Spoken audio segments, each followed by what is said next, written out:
হ্যাঁ, তারপরে course structure যেটা, অর্থাৎ এখানে কি কি বিষয় আছে, কোনটার জন্য কতটুকু সময় লাগে সেটার একটা তালিকা এখানে আছে।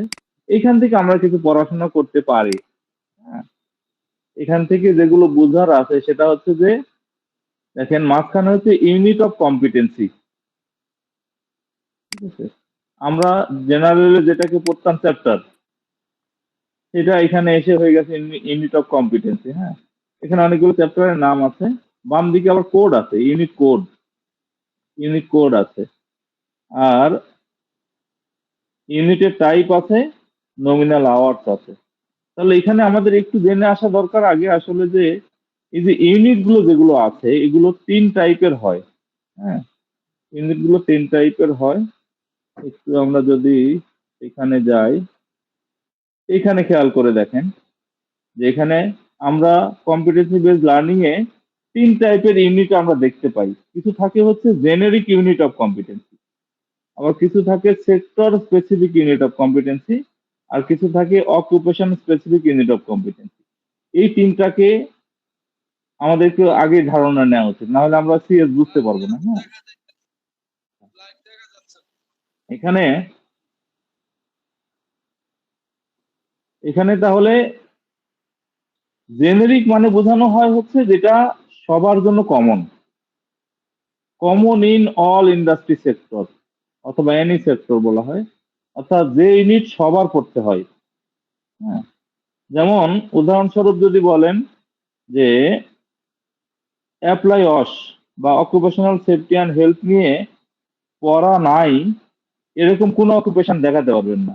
আপনি যে কাজে শিখতে চান, আপনি ওয়েল্ডিং শিখেন, কম্পিউটার শিখেন, রেফ্রিজারেশন শিখেন, ইলেকট্রিক্যাল শিখেন, এই অকুপেশনাল সেফটি অ্যান্ড হেলথ নাই এরকম কিন্তু হয় না। তার মানে এটা সবার জন্য লাগে। তাহলে এটা যেহেতু সবার লাগে, সবার স্টাডি করতে হয়, সবার জানতে হয়, অ্যাপ্লাই করতে হয়, এই জন্য এই টাইপের ইউনিট গুলোকে আমরা সাধারণত বলি হচ্ছে জেনেরিক ইউনিট অফ কম্পিটেন্সি। আরো একটা ইউনিট আছে যেটা সবার জন্য লাগে, যেমন কম্পিউটিং ইউজিং ম্যাথমেটিক্যাল কনসেপ্ট, মানে গাণিতিক ধারণা ব্যবহার করে হিসাব নিকাশ করা, এটাও কিন্তু সবার লাগে। তাহলে এই ধরনের ইউনিট গুলো সাধারণত সবার লাগে জন্য এগুলোকে আমরা জেনেরিক ইউনিট বলি। আচ্ছা, আবার আছে কিছু সেক্টর স্পেসিফিক ইউনিট। বাংলাদেশে এনএসবিএ তে যেটা আমরা স্টাডি করছি, এনএসবিএ শুরু হয়েছিল 5টা সেক্টর নিয়ে। এর মধ্যে আছে এই লাইট ইঞ্জিনিয়ারিং, কনস্ট্রাকশন, এরপর আইটি, এরপর আরএনজি, এরকম 5টা সেক্টর নিয়ে শুরু করেছিল। এখন সেক্টরের সংখ্যা আরো বেশি আছে। তাহলে এই সেক্টর বেসিসে, অর্থাৎ টোটাল সিভিএস সিস্টেমটাকে সিমিলার কিছু অকুপেশনকে একটা গ্রুপ করে করে এক একটা গ্রুপের নাম দেওয়া হয়েছে। এক একটা গ্রুপকে একটা সেক্টর বলা হয়, মানে সমধর্মী কাজগুলো একসাথে করা হয়েছে। যেমন কম্পিউটার রিলেটেড যত কাজ আছে সবগুলোকে একীভূত করে একসাথে করে একটা গ্রুপ করে বলা হচ্ছে এটা আইটি সেক্টর, অর্থাৎ ইনফরমেশন টেকনোলজির সেক্টর। তাহলে এর ভিতরে থাকতে পারে কম্পিউটার অপারেশন, থাকতে পারে আইটি সাপোর্ট সার্ভিস, থাকতে পারে গ্রাফিক্স ডিজাইন। ঠিক আছে, তাহলে এইভাবে করে কম্পিউটার রিলেটেড বিষয়গুলোকে একটা ভাগ করা হলো। ওই রিলেটেড যে গ্রুপটার নাম, গ্রুপের নাম হচ্ছে সেক্টর, অর্থাৎ কিছু কমন কমন বিষয় ওদের সাথে মিল থাকবে। তাহলে এই টাইপের করার জন্য যে ইউনিট গুলো আমাদের দরকার হয় সেগুলো হচ্ছে sector specific unit of competence. অর্থাৎ কম্পিউটার ট্রেডে পড়তে গেলে, কম্পিউটার কোন অকুপেশন যদি আমি স্টাডি করতে চাই, তাহলে যে সকল ইউনিট পড়তে হয় বেসিক্যালি সেটা হচ্ছে কম্পিউটারের জন্য সেক্টর স্পেসিফিক ইউনিট। ঠিক একইভাবে যদি কেউ লাইট ইঞ্জিনিয়ারিং করতে চান, লাইট ইঞ্জিনিয়ারিং মধ্যে আছে রেফ্রিজারেশন, কনজিউমার ইলেকট্রনিক্স, এরপরে আছে হচ্ছে এই mobile servicing. Mobile phone servicing, EIM হয়, এরপরে অটোমোটিভ মেকানিক্স হয়, এরকম অনেকগুলো অকুপেশন আছে লাইট ইঞ্জিনিয়ারিং এ। এখানে আবার কিছু স্পেশাল ইউনিট আছে যেগুলো শুধু এই সেক্টরে পড়ানো হয়, অন্য সেক্টরে লাগে না। বাকি থাকলে হচ্ছে অকুপেশন স্পেসিফিক ইউনিট। অকুপেশন মানে হচ্ছে আমরা মূলত যেটার নামে পরিচিত, যেমন আমরা কেউ হচ্ছে রেফ্রিজারেশনের ট্রেনার, অথবা আমরা রেফ্রিজারেশনের লেভেল করেছি, আবার কেউ কম্পিউটার অপারেশনের লেভেল করেছি, কেউ ওয়েল্ডিং এর করেছি। তাহলে আমরা ফাইনালি যেটার কাজ করি ওই কাজটা হচ্ছে অকুপেশন স্পেসিফিক ইউনিট। ঠিক আছে? যেমন কেউ যদি ওয়েল্ডিং শিখতে চায় তাহলে সে ওই যে আর্ক ওয়েল্ডিং শিখে, এরপরে 2G 3G 4G 5G এই যে এগুলো নিয়ে যে পড়াশোনা সেগুলো হচ্ছে ওয়েল্ডিং এর অকুপেশন স্পেসিফিক ইউনিট।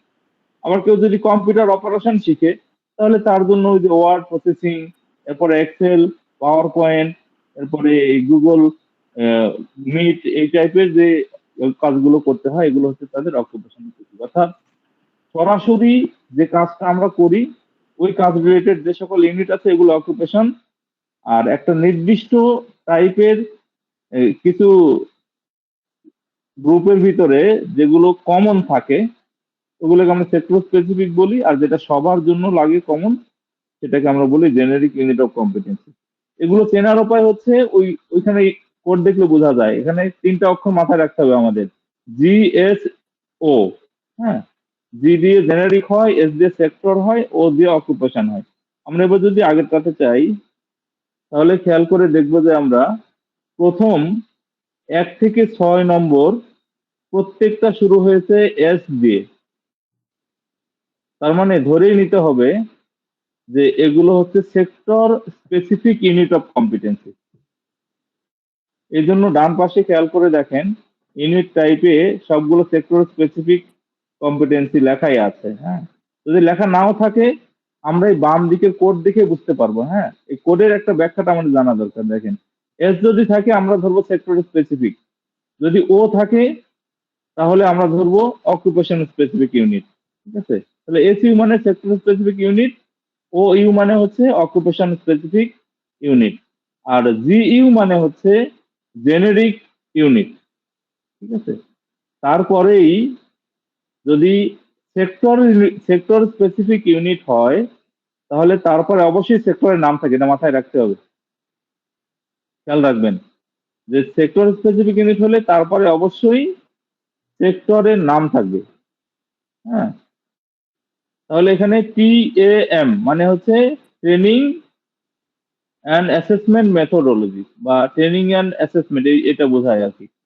অর্থাৎ এটা ট্রেনিং অ্যাসেসমেন্ট মিলে যে সেক্টর আছে সেটার কথাই বোঝায়। আবার যদি অকুপেশন স্পেসিফিক হয় তাহলে সেই ক্ষেত্রে আবার এই অকুপেশনের নাম থাকে। ঠিক আছে? এই কোডগুলো দিয়ে অকুপেশন বোঝানো হয় আর কি। তাহলে এখানে দেখা যাচ্ছে যে এখানে TAM মানে ওই যে ট্রেনিং অ্যান্ড অ্যাসেসমেন্ট মেথোডোলজি বোঝাচ্ছে। অর্থাৎ আমরা CBTO যেটা বলতেছি সেটারই সংক্ষিপ্ত অংশ এটা। তাহলে এইভাবে আমরা ইউনিট গুলো চিনতে পারবো। এবার এখান থেকে প্রশ্ন হতে পারে যে তাহলে আমরা কিভাবে চিনবো যে কোন ইউনিট ট্রেনারদের জন্য, কোন ইউনিট অ্যাসেসরদের জন্য। হ্যাঁ, তাহলে এখান থেকে যদি আমরা ভাগ করতে শুরু করি, এখানে দেখা যাচ্ছে প্রথম যেটা আছে work effectively with previous sector, এটা সবার জন্য কমন করতে হয়। আপনি ট্রেনার হন অথবা অ্যাসেসর হন, 1 নম্বরটা সবার জন্য কমন। 2 নম্বরটা আছে হচ্ছে apply occupational safety and health, এটাও সবার জন্য কমন, অ্যাসেসর ট্রেনার দুইজনেরই কমন। এরপরে 4 নম্বরটা আছে practice inclusivity in CBT environment, 4 নম্বরটা, এটাও সবার জন্য কমন, অ্যাসেসর হন অথবা ট্রেনার হন। এই সবগুলো কমন হয়ে গেলে বাকি যেগুলো থাকলো এর মধ্যে শেষের 2টা সহজে মনে রাখার উপায়, শেষের 2টার সাথে খেয়াল করে দেখেন অ্যাসেসমেন্ট লেখা আছে, এই 2টা হচ্ছে অ্যাসেসরদের অংশ। এই শেষের 2টা, তাহলে শেষের 2টা যদি অ্যাসেসরের অংশ হয় তাহলে প্রথম 1 2 4, 1 2 4 এই 3টা আর শেষের 2টা এই 5টা মিলে হচ্ছে অ্যাসেসরদের অংশ। আর এই 5টা বাদ দিলে যে 6টা থাকে এই 6টা সহ একসাথে করলে হয় হচ্ছে ট্রেনারদের অংশ। অর্থাৎ শুধু অ্যাসেসরদের অংশ 5টা, আর ট্রেনার আর অ্যাসেসর যদি করতে চান তাহলে আপনার সবগুলোই 11টাই। এখানে বিটিভিতে যেটা ছিল আপনি 6 নম্বরটা খেয়াল করে দেখেন, এখানে লেখা আছে maintain and enhance professional and technical competencies. এই প্রফেশনাল আর টেকনিক্যাল দিয়ে 2টা আলাদা আলাদা সিবিএলএম ছিল বিটিভিতে, এই 2টাকে এনএসডিএ তে এসে একসাথে করে দেওয়া হয়েছে। এই জন্য সিবিএলএম বিটিবিতে ছিল 12, এনএসডিএস দুইটা মিলে যেতে একটা, এই কারণে 11। কারো কাছে যদি এই দুইটা নিয়ে দুইটা সিবিএলএম থাকে তাহলে তার সিবিএলএম এর সংখ্যা হয়ে যাবে 12।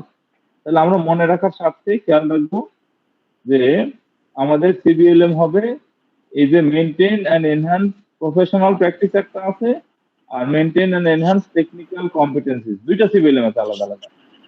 দুইটা আলাদা হলে 12টা, দুইটা আলাদা না হলে যদি একটা হয় তাহলে 11টা। এই হচ্ছে অবস্থা। তাহলে স্পেশালি আমাদের যেগুলো স্টাডি করতে হয় একটু বলে রাখি, সেটা হচ্ছে কোনগুলোতে আমরা জোর দিব, একটু নোট রাখেন আপনারা। সেটা হচ্ছে প্রথম 1, 2 আর হচ্ছে 4, এই তিনটা খুব ইম্পর্টেন্ট, খুব ইম্পর্টেন্ট, 1, 2, 4। আর শেষের দিক থেকে ট্রেনিং অংশের জন্য, ট্রেনিং অংশের জন্য 7, 8, 9 খুব ইম্পর্টেন্ট। আর এসএসআর অংশের জন্য 10, 11 ইম্পর্টেন্ট। অর্থাৎ 7, 8, 9, 10, 11 এই পাঁচটা, আর প্রথম হচ্ছে 1, 2, 4 এই 5, আর 3, 8টা থেকে খুব বেশি বেশি প্রশ্ন আসে। আর বাকি যেগুলো আছে এগুলো থেকে প্রশ্নের সংখ্যা কম থাকে, কিন্তু এগুলো পড়া বাদ দিলে হবে না। আর আইসিটি থেকে যেটা হয়,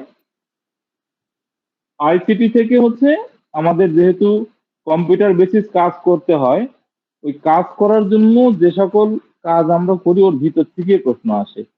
সাধারণত কিভাবে পিকচার ইনসার্ট করতে হয়, কিভাবে স্লাইড প্রিন্ট করতে হয়, হ্যাঁ, এইভাবে করে একদম প্র্যাকটিক্যাল কিছু প্রশ্ন আইসিটি থেকে আসে। সুতরাং ওইটা বেশি পড়া লাগবে না, কিন্তু ওইটার কাজ আছে, কাজগুলো আমাদের শিখতে হবে। এই হচ্ছে আমাদের এই সিএস এর একদম সূচিপত্র। যেটা ডান পাশে দেখেন লেখা আছে কোনটা কত ঘন্টা পড়বেন। এটা যদিও এই আরপিএল মোডে যেহেতু আপনারা ট্রেনিং করছেন, এটাতে এটা মেনটেন করা হয় না। এটাতে টোটাল সময় লাগার কথা 360 ঘন্টা ক্লাস হওয়ার কথা। 360 ঘন্টা যদি আপনি একটানা পড়েন তাহলে আপনি এই কোর্সটা কমপ্লিট করতে পারার কথা। কিন্তু সাধারণত আমরা খুব শর্টকাট চাই, যে আমরা 10, 12 দিন, 20 দিন, 25 দিন পরেই একদিনে 1, 2 ঘন্টা করে পড়েই আমরা মোটামুটি, অর্থাৎ একদিনে 2 ঘন্টা করে যদি 20 দিন পড়েন তাহলে 40 ঘন্টা, 40 ঘন্টাতেই আমরা শেষ করে ফেলতে চাই। তো এটার জন্য দেখা যায় যে আমাদের লার্নিংটাও কমপ্লিট হয় না, এবং বারবার নট ইয়েট কম্পিটেন্সির পাল্লে আমাদের পড়তে হয়। ঠিক আছে? তাহলে এই জায়গা কি আপনারা বুঝতে পেরেছেন? একটু রেসপন্স দেন যে এই জায়গাটুকুতে কোনো সমস্যা আছে কিনা। বুঝতে পারছি। আরো যদি সমস্যা থাকে বলবেন। ড্রাইভিং এর ক্ষেত্রে কোন কোনগুলি বেশি গুরুত্ব? কোনটা? স্যার এখানে 1, 2, 4, 10, 11, তারপর 7, 8, 9, এই যে এখানে যেটা আলাদা করলেন, এটা কি ড্রাইভিং এর ক্ষেত্রে নাকি সকল? এটা হচ্ছে যে এই এই পড়ার জন্য যে আপনার প্রি রিকোজিট পূর্ব যোগ্যতা যেটা হওয়ার কথা, সেটা হচ্ছে আপনি যে কোনো একটা অকুপেশনে, যে কোনো একটা স্কিলের উপরে আপনি কম্পিটেন্ট হয়ে এসেছেন। আপনি ড্রাইভিং এ লেভেল 3 হতে পারেন, কনজিউমার ইলেকট্রনিক্স 1 হতে পারেন, রেফ্রিজারেশনে 1 হতে পারেন, কম্পিউটারে 2 বা 3 হতে পারেন, ইআইএম এ 1 হতে, যে কোনো একটা অকুপেশনে আপনি লেভেলের যে কোনো একটা সার্টিফিকেট আপনার যদি থাকে তাহলে আপনি এটা পড়া শুরু করতে পারবেন। হ্যাঁ, এটার কাজ হচ্ছে যে আপনি ওই ড্রাইভিং যেটা শিখেছেন সেটা কিভাবে শিখাবেন সেই পদ্ধতিটা বলে দিবে এই সিবিটি অ্যান্ড এ এই পড়া। তার মানে আপনি ড্রাইভিং কিভাবে পড়াবেন ওটা তো আপনি জানেন, কিন্তু কিভাবে পড়ালে ইফেক্টিভ হবে সেটা এইভাবে আপনি শিখবেন। হ্যাঁ, অর্থাৎ এখানে কোনো অকুপেশন এখানে বাধ্যতামূলক নয়, যে কোনো একটা অকুপেশন ধরে কাজ শুরু করতে হয়। এখানে ওই পড়াশোনা স্কিলে যেটা পড়েছেন ড্রাইভিং এর, ওর কিছুই পড়া এখানে নাই। যে কোনো একটা অংশ আপনি কিভাবে পড়াবেন, কিভাবে অ্যাসেসমেন্ট দিবেন, এটা এখানে ইম্পর্টেন্ট। হ্যাঁ, সুতরাং সবার জন্য এটা একই। এখানে যে যে অকুপেশন থেকে আসছেন এখানে আসার পরে কিন্তু আর কারো পার্থক্য নাই, সবাই আমরা এখন এক লেভেল। বুঝতে পেরেছেন কিনা, নাকি কনফিউশন এখন আছে? বুঝতে পারছি স্যার। হ্যাঁ, আচ্ছা। তাহলে এই সিএসটা যদি আপনারা নিচের দিকে পড়তে থাকেন, হুম, তাহলে এখানে যা আছে এইটা দেখে তেমন কিছু আইডিয়া আপনি হয়তো পাবেন না। হুম, সরি, সিএসটা গ্রুপে গ্রুপে দেওয়া হবে কিনা? আচ্ছা, আপনারা আপনারা কি ইয়া করেন, এই এনএসডিএ থেকে এই রিসোর্স গুলো ডাউনলোড করতে পারেন?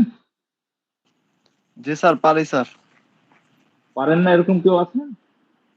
স্যার একটু দেখাই দেন। এনএসডিএ তে স্যার আছে। পারি না স্যার। আচ্ছা, একটু তাহলে আমরা এটা দেখাই দিই। হ্যাঁ,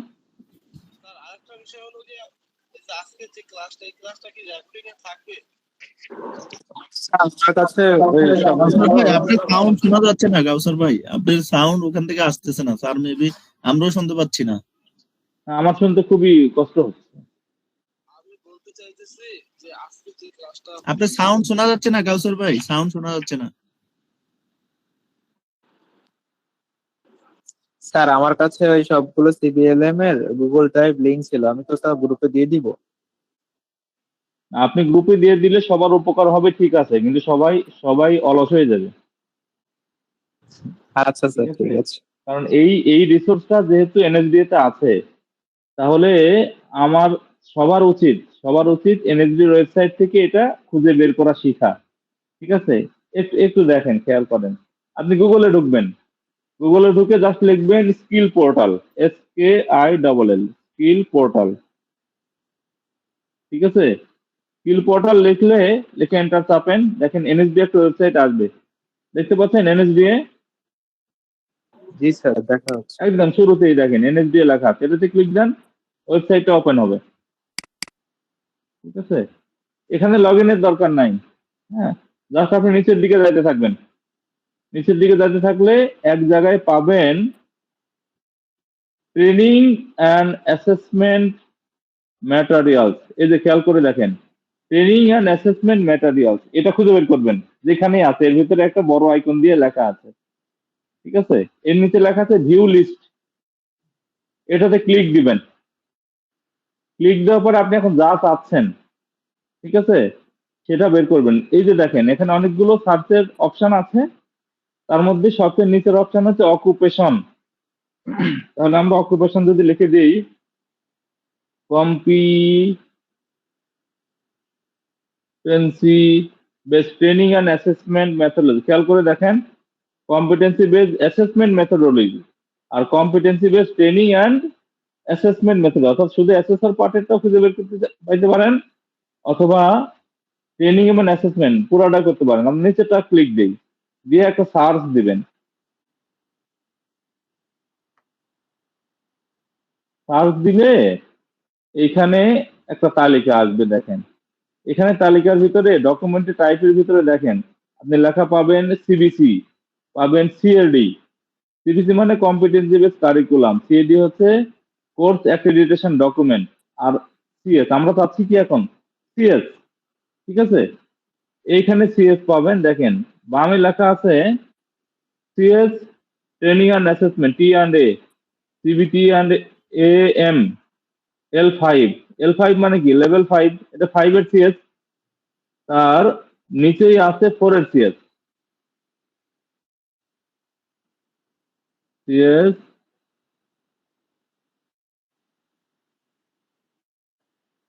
এই যে খেয়াল করে দেখেন, এই লাইনটা খেয়াল করেন, এই লাইনটায় এখানে আছে হচ্ছে competency standard training and assessment, competency base training and assessment methodology level 4।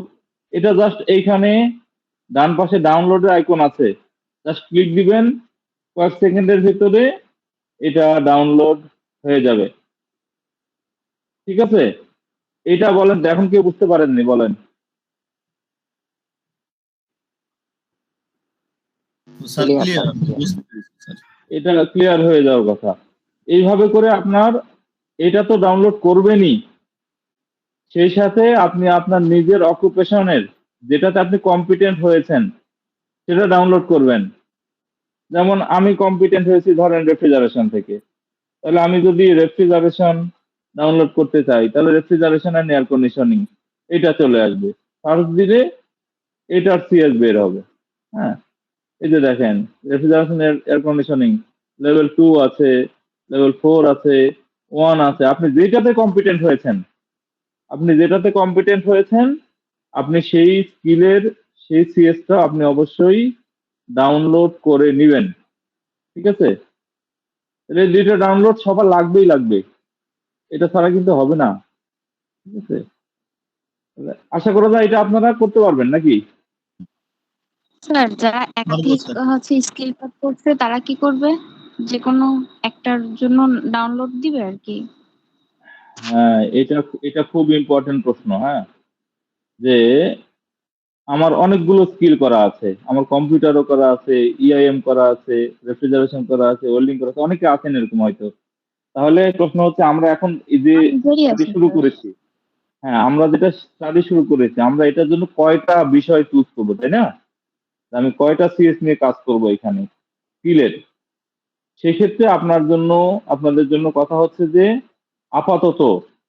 আপাতত আপনি একটা যে কোনো একটা অকুপেশন ধরে আপনি আগাতে শুরু করবেন, যেটাতে আপনি সবচেয়ে কমফোর্ট ফিল করেন। ঠিক আছে, তাহলে সেই ক্ষেত্রে সেই অকুপেশন নিয়ে আপনি শুরু করবেন। একটা অকুপেশনে যখন আপনি কম্পিটেন্ট হয়ে যাবেন, একটা অকুপেশন থেকে সিবিটি অ্যান্ড এ কম্পিটেন্ট হবেন অথবা সিবিএ কম্পিটেন্ট হবেন। কেউ যদি সাপোজ কেউ যদি শুধু ড্রাইভিং লেভেল 3 এইটার তথ্যগুলো এখানে পারফর্ম করে আপনি অ্যাসেসর হয়ে যান, তাহলে আপনার যদি ইলেকট্রিক্যালে স্কিল করা থাকে, তাহলে আপনি অটোমেটিক্যালি ইলেকট্রিক্যালেরও অ্যাসেসর। যেহেতু আপনি একবার অ্যাসেসর হয়েছেন, অ্যাসেসর পার্ট আর করা লাগবে না। আপনি এরপরে যত স্কিল করবেন অথবা অতীতকালে যত স্কিল করা আছে, আপনি সবগুলোরই অ্যাসেসর। এবার আপনি যদি ট্রেনার পার্ট করে ফেলেন যে কোনো একটা অকুপেশন ধরে, তাহলে আপনি আপনার যতগুলো স্কিল করা আছে আপনি সবগুলোরই ট্রেনার, এবং ভবিষ্যতে যতগুলো স্কিল করতে পারবেন আপনি আপনি সেই সবগুলোরও অটোমেটিক্যালি ট্রেনার হয়ে যাবেন। এই মেসেজটা ক্লিয়ার কিনা আপনাদের কাছে?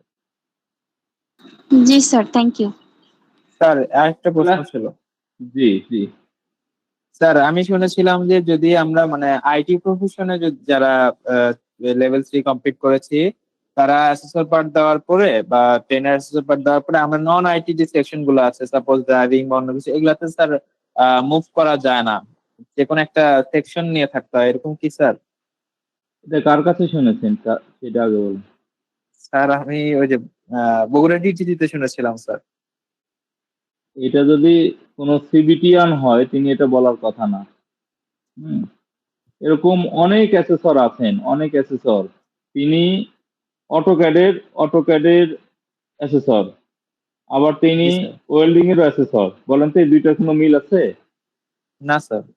আমার সাথে একদম সরাসরি পরিচয় আছে তাদের। হ্যাঁ, তো আমি আমি নিজেও আমি নিজেও আমি হচ্ছি রেফ্রিজারেশনের অ্যাসেসর, ইলেকট্রিক্যালের অ্যাসেসর, মাল্টিপল অকুপেশনের। তাহলে এই একটা অকুপেশন থেকে আরেকটা অকুপেশন, এক সেক্টর থেকে আরেক সেক্টর, এরকম কোনো বাধ্যবাধকতা নাই। হ্যাঁ, আমরা মূলত যে কোনো একটা ধরে আমরা এখন অ্যাডভান্স হব। আমরা যখন সিবিটিএ অথবা সিবিএটা হয়ে যাবে, তারপরে আমি এনএসডিএ তে অ্যাসেসর পার্টের জন্য আবেদন করতে থাকবো আমার যতগুলো স্কিল আছে। ঠিক আছে, এনএসডিএ কিন্তু আবার ভাইবা টাইবা নিয়ে আপনাদেরকে অনুমোদন করবে, তার আগে করবে না। সুতরাং আরো পর্ব জি স্যার। বাকি আছে, আপাতত এটা হয়ে যাক। এই মেসেজ ক্লিয়ার তো আপনার না? স্যার আরেকটা বিষয় কি স্যার, আমাদের সার্টিফিকেটে 5 বছর লেখা থাকে স্যার, 5 বছর পরে কি এটা বাতিল হয়ে যায়, আবার করতে হয়? 5 বছরের মধ্যে যদি আপনি পরেরটা না করেন তাহলে আপনি তো বাতিলই হয়ে যাবে। 5 বছরের মধ্যে আপনাকে আপডেট হতে হবে। স্যার আমি জানতে চাচ্ছিলাম এটা কি অটো রিনিউ করা যায় নাকি আমাদের আবার পুনরায় এখন যেভাবে ট্রেনিং এ উপস্থাপন করবো ওইভাবে উপস্থাপন করতে হবে? আপনি ধরেন এখন এখন হচ্ছে লেভেল 4 করে ফেললেন। হ্যাঁ, জি। আপনি যদি 5 বছরের মধ্যে লেভেল 5 করে ফেলতে পারেন, তাহলে আপনারা 4টা কখনো ইয়া হয়ে যাবে না, বাতিল হয়ে যাবে না। হ্যাঁ, কারণ 5 বছরের মধ্যে আপনি আপার লেভেল করেছেন, এটা একটা বিষয়। আর লেভেল 5 এর উপরে যেহেতু লেভেল নাই, সুতরাং আপনার এই লেভেল 5টা পরে হয়তো একটা রিফ্রেশিং ট্রেনিং হবে, এটা শেষ হবে না। টপ লেভেল করলে আর সমস্যা নাই। হ্যাঁ, কিন্তু যদি স্যার আপনি এটা বুঝলাম স্যার। স্যার এই যে এটা জি হলো এনএসসির সাথে নাকি ওই যে আপনি এসএসএর পার্ট এবং টেনের পার্ট যখন আমরা স্কিলের দিকে যাই যেমন কম্পিউটার অপারেশনে লেভেল সর্বোচ্চ আছে মনে হয় 3 আর ওভেন সুইং মেশিন আছে 2 মোবাইল সার্ভিসিং এ হ্যাঁ 3 এখনো চালু হয় নাই 2টাই চলমান আছে তো এগুলো কি 5 বছর পরে আচ্ছা শেষ হয়ে যাবে ধরেন আমি সর্বোচ্চটা করে রাখছি 3 করে রাখছি যেটাতেই যান লেভেল হচ্ছে এতগুলো, এর মধ্যে স্কিলের লেভেল আছে এই পর্যন্ত 6 পর্যন্ত, 1 থেকে 6, ঠিক আছে। জি স্যার জি এখন স্যার কেউ যদি স্কিলে স্কিলে যদি কেউ 6 লেভেল 6 লেভেল পর্যন্ত করে ফেলেন, তাহলে আপনার আর এই মেয়াদ যাবে না, ঠিক আছে। কিন্তু যদি 1 আচ্ছা করেন, 2 করার জন্য 5 বছর সময় পাবেন, 2 করেন 3 করার জন্য আবার 5 বছর পাবেন, 3 করলে আবার 5 বছর, 4 করলে 5 বছর, 5 করলে 5 বছর, 6 করলে আর মেয়াদ যাবে না। টপ লেভেলে যাওয়ার আগ পর্যন্ত মেয়াদ 5 বছর। স্যার আমি একটা জিনিস বুঝতে চাচ্ছিলাম যে 6 পর্যন্ত তো আমাদের ওভেন জি, সুইং মেশিনে তো বাংলাদেশের সর্বোচ্চ লেভেল আছে একটু লেভেল হবে। আপনার মতো যদি শত শত মানুষ 2 হয়ে যায়, তাহলে অটোমেটিক্যালি 3 জন্য রিকোয়ারমেন্ট আসবে, অসুবিধা নেই। শুরুতে একটা আর দিয়ে হয়েছিল, এখন তো 2 3 হয়ে যাচ্ছে, আস্তে আস্তে বাড়তে থাকবে।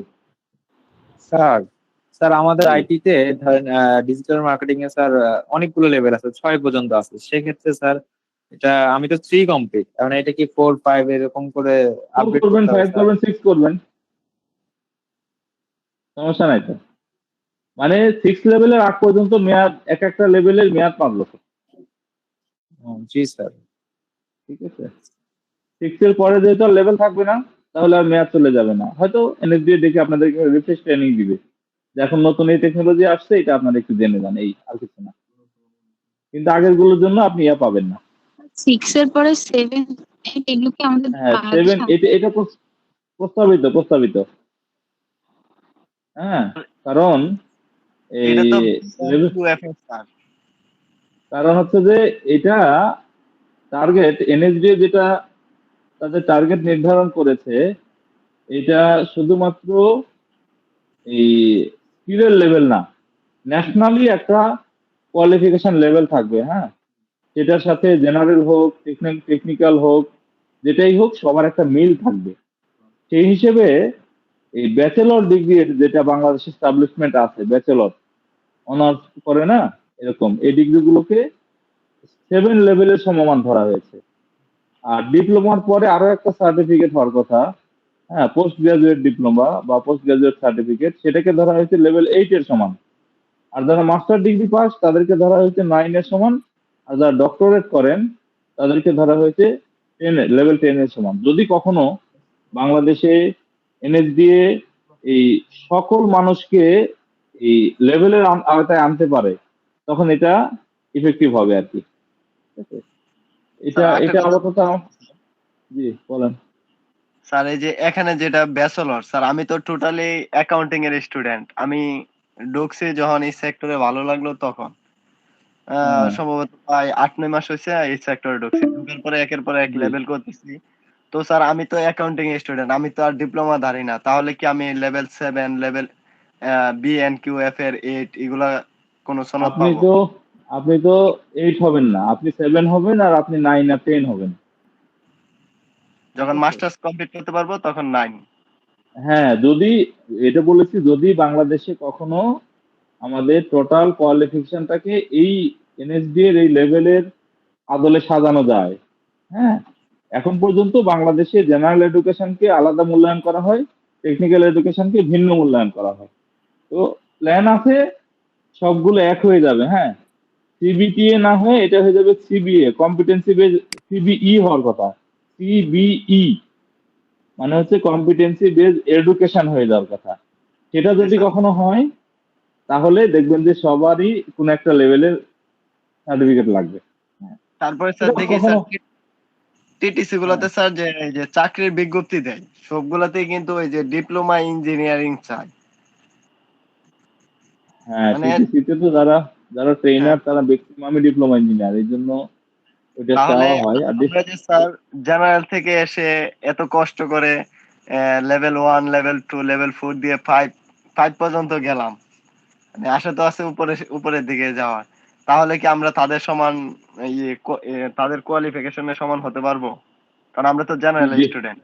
ডিপ্লোমা ইঞ্জিনিয়ার ছাড়া যে ট্রেনার নেয় না, বিষয়টা তেমন নয়।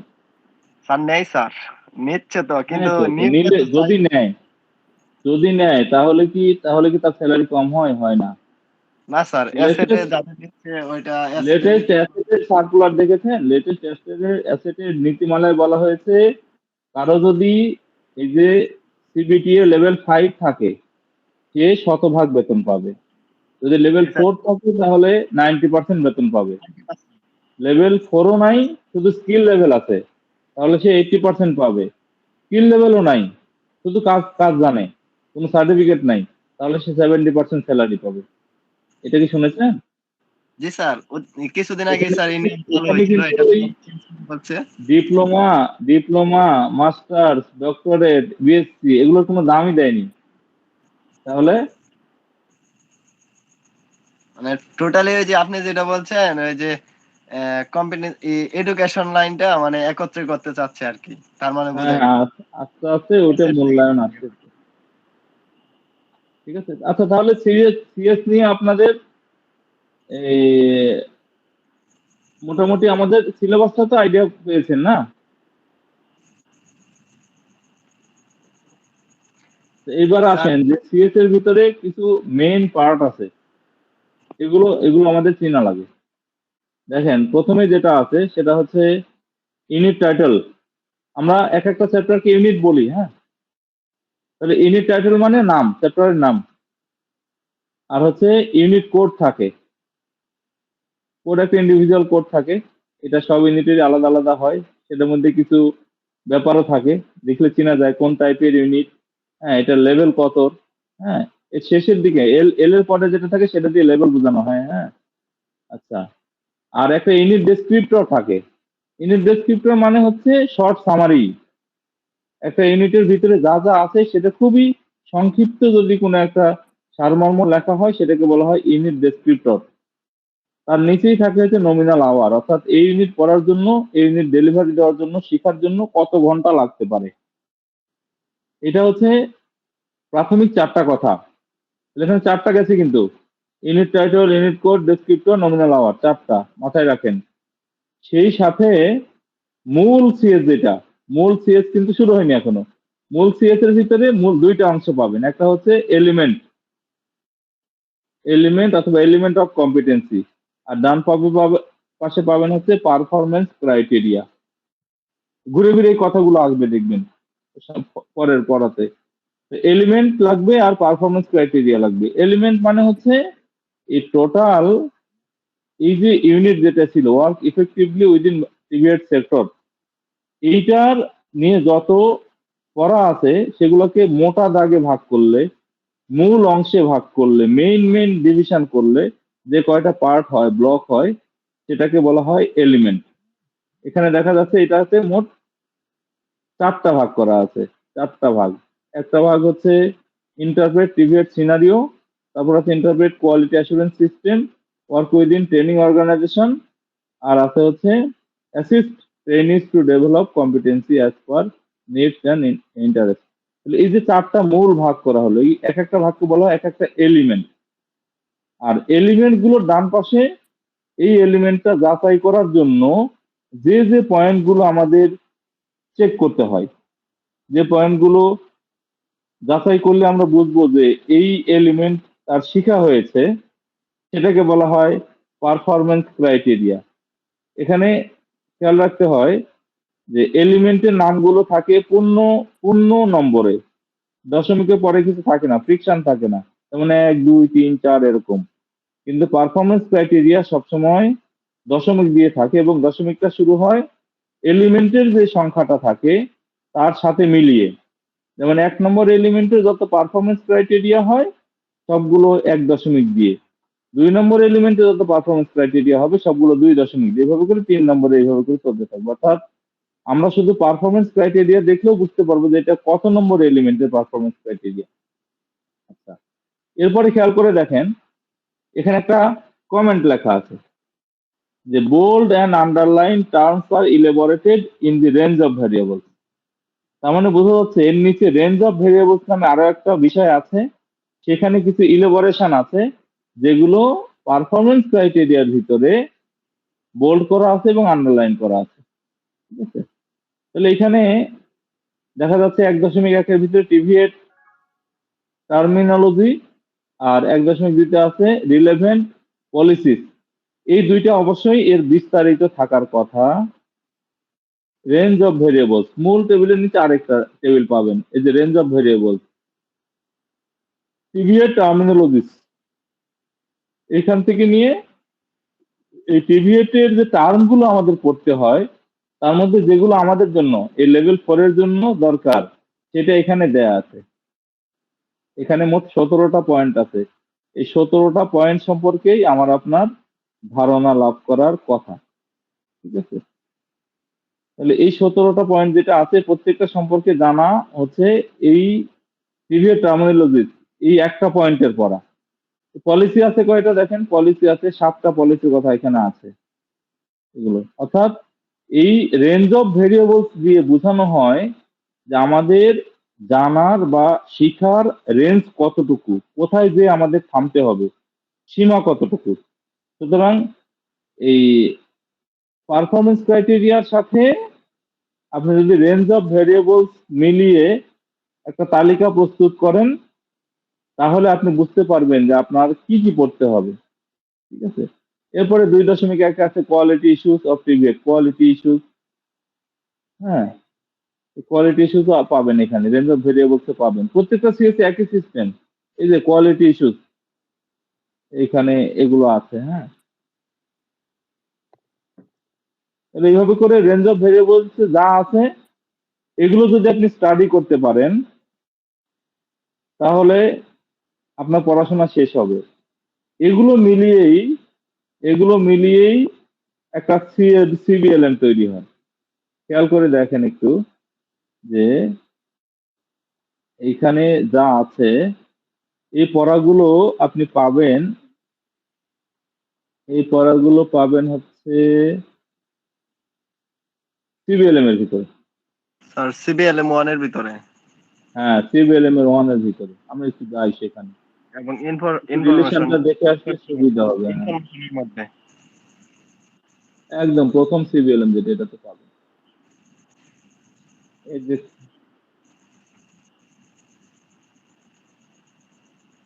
স্যার লিংক তো আর এখানে ওই দেখেন, ডিউরেশন টাইম তো 6 মিনিট আছে, এটা কি কেটে গেলে আবার লিংক দেওয়া হবে, নতুন লিংক?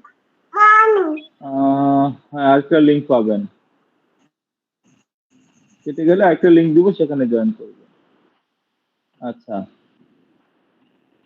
এখানে ওখানে যে বিষয়গুলো আছে তার বেশিরভাগই এখানে আপনি পাবেন। দেখেন ঘুরে ফিরে এই যে ন্যাশনাল এনটিভিকিউএফ, হ্যাঁ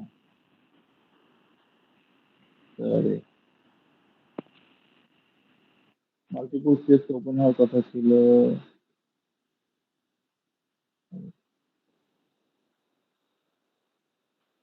তাহলে ওইখানে যে পয়েন্টগুলো আছে রেঞ্জ অফ ভেরিয়েবলস এর ভিতরে নিয়ম হচ্ছে সিবিএলএম তৈরি করার সময় সেই পয়েন্টগুলো ধরে ধরেই এভাবে করে একের পর এক এনটিভিকিউএফ, এরপরে হচ্ছে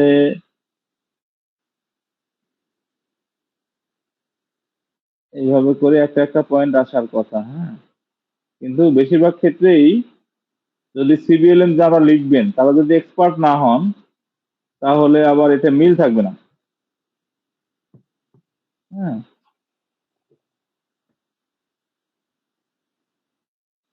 এগুলো ওগুলোরই ব্যাখ্যা হওয়ার কথা এই সিবিএলএম এর ভিতরে। অর্থাৎ সিবিএলএম হচ্ছে গাইড বুক। আছে আছে এগুলোর ব্যাখ্যা আছে স্যার, হ্যাঁ, আরেকটু আছে। কিন্তু আছে তো অবশ্যই আছে, কিন্তু কথা হচ্ছে এই সিবিএলএম আর ওই রেঞ্জ অফ ভেরিয়েবলস যদি মিলান তাহলে আপনার কাছে এটা প্রতীয়মান হওয়া উচিত যে সিবিএলএমটা সুন্দর হয়নি। হ্যাঁ, সিবিএলএমটা সুন্দর হয়নি, এটা হওয়া উচিত ছিল আরো সুন্দর। আমরা বলতে চাচ্ছি যে এখানে সিবিএলএম যদি হয় তাহলে আমাকে শুরুই করতে হবে এই পয়েন্ট দিয়ে। পিভিএড দিয়ে, হ্যাঁ, তারপরে এনটিভিকিউএফ, পরের ইনফরমেশন, তারপর হচ্ছে ভেট, এরপরে skill, knowledge, attitude, task element, এইভাবে এই সিরিয়ালে পড়া চলতে থাকবে। ঠিক আছে? তো সুতরাং আপনারা যারা ট্রেনার হবেন, আপনাদের কিন্তু পরে যে একটা সিবিএলএম লিখতে হবে, হ্যাঁ, সে সময় আমরা এটা স্টাডি করবো যে আসলে সিবিএলএম, অ্যাপ্রোপ্রিয়েট সিবিএলএম লিখতে গেলে কোন কোন বিষয়গুলো মাথায় রাখতে হয়, হ্যাঁ। তাহলে এখানে আমরা একরকম দেখতেছি, বাট এই সিবিএলএম যখন আমি পড়তে যাচ্ছি তখন দেখতেছি হুবহু মিল নাই, বিষয়গুলো আছে কিন্তু এইভাবে গুছানো নাই। তাহলে তার মানে কি সিএস ফলো করে সিবিএলএমটা তৈরি করা হয়নি, এই হচ্ছে বিষয়। যদিও সিবিএলএমটাকে আপডেট করার কথা শুনতেছি যে সিবিএলএম গুলো চেঞ্জ হবে, এখনো হচ্ছে না।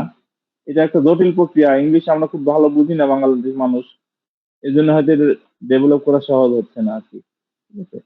এই তো তাহলে সিএস এর ভিতরে কয়টা অংশ পেলেন? উপরে ছিল 4টা, টাইটেল, কোড, ডেসক্রিপ্টর, আওয়ার।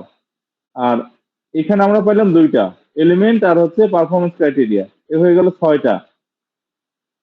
তার নিচে আমাদের পড়াশোনার সীমারেখার জন্য পেয়ে গেলাম হচ্ছে রেঞ্জ অফ ভেরিয়েবলস, এ হলো 7টা।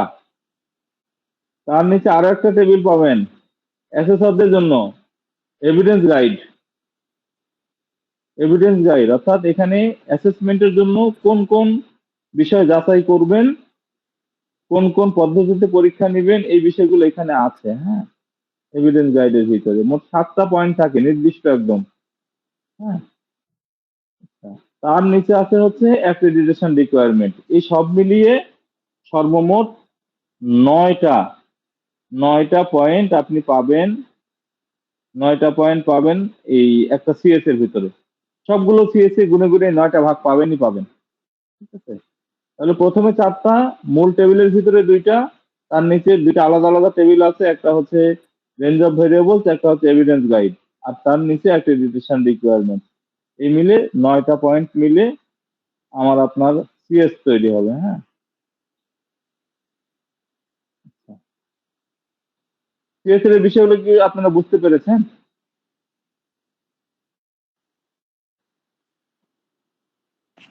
স্যার, সিএস এর সংজ্ঞাটা কিভাবে লিখতে পারি? Competency standard. জি স্যার, বুঝতে পারছি। কম্পিটেন্সি স্ট্যান্ডার্ড, স্যার, এর সিএস এর সংজ্ঞাটা সংজ্ঞা, কিভাবে? সিএস এর সংজ্ঞা, সিএস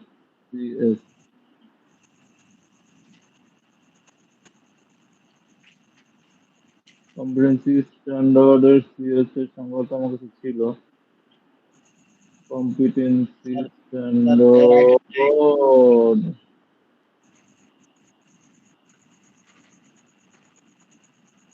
এই সিএস। স্যার কল 1 মিনিট আছে, কেটে যাবে।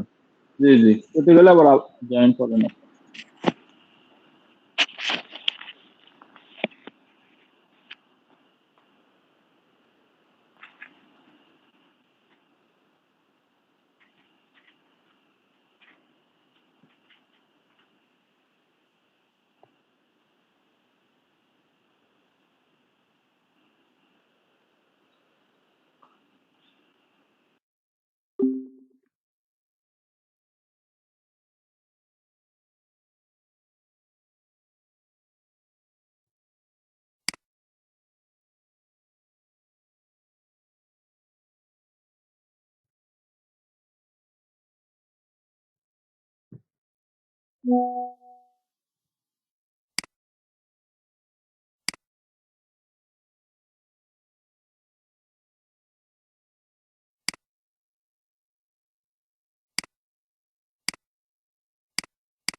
তাহলে সবাই জয়েন করতে পেরেছেন। তাহলে সিএসটা নিয়ে কোনো কনফিউশন থাকলে বলেন, আমরা সিএস এর আলোচনা এখানে শেষ করতে চাই। স্যার আমরা ক্লিয়ার এটা ব্যাপারে। স্যার সিএস থেকে কি কি প্রশ্ন আসতে পারে? সিএস থেকে এই যে সিএস এর কম্পোনেন্ট কয়টা? 9টা কম্পোনেন্টের কথা বললাম। হ্যাঁ, সিএস এর কম্পোনেন্ট কয়টা? এটা একটা বড় প্রশ্ন হয়। 9টা কম্পোনেন্ট। হ্যাঁ, 9টাই তো বললাম আমরা। জি স্যার। 9টা পড়েছি না? 9টা স্যার। পড়েছি। আচ্ছা, এছাড়া প্রশ্ন হয় আরেকটা আছে ভাই, এই যে হ্যাঁ, তিনটা যে যেমন এই যে নলেজ, স্কিল, অ্যাটিটিউড, এটা সিএস, টাইপ অফ সিএস নাকি? নলেজ, স্কিল, অ্যাটিটিউড হচ্ছে স্কিলের টাইপ, স্কিল। এটা হচ্ছে কম্পিটেন্সি টাইপ, কম্পিটেন্সি। ওইটা নিয়ে পরে পড়া আছে। আপাতত সিএসটা ভাবেন। সিএস নিয়ে 2টা প্রশ্ন আপনার খুব ইম্পর্টেন্ট। একটা হচ্ছে সিএস এর কম্পোনেন্ট গুলো কি কি, ঠিক আছে? আর আরেকটা হচ্ছে এই সিএস এর যে এলিমেন্ট গুলা কি বলা হয়, অথবা সিএস এর মেইন বিল্ডিং ব্লক কোনগুলো, ঠিক আছে? সেটা হচ্ছে এলিমেন্ট গুলোকে আমরা মেইন বিল্ডিং ব্লক বলি। এটা হয়। আরেকটা প্রশ্ন হয় হচ্ছে পারফরমেন্স ক্রাইটেরিয়া আর অ্যাসেসমেন্ট ক্রাইটেরিয়ার মধ্যে পার্থক্য, আর এলিমেন্ট আর হচ্ছে এলিমেন্ট আর ইউনিট অফ কম্পিটেন্সি, এটার মধ্যেও পার্থক্য, এরকম কিছু পার্থক্য থাকে আছে, ঠিক আছে? এগুলো আস্তে আস্তে জানবেন সব। হ্যাঁ,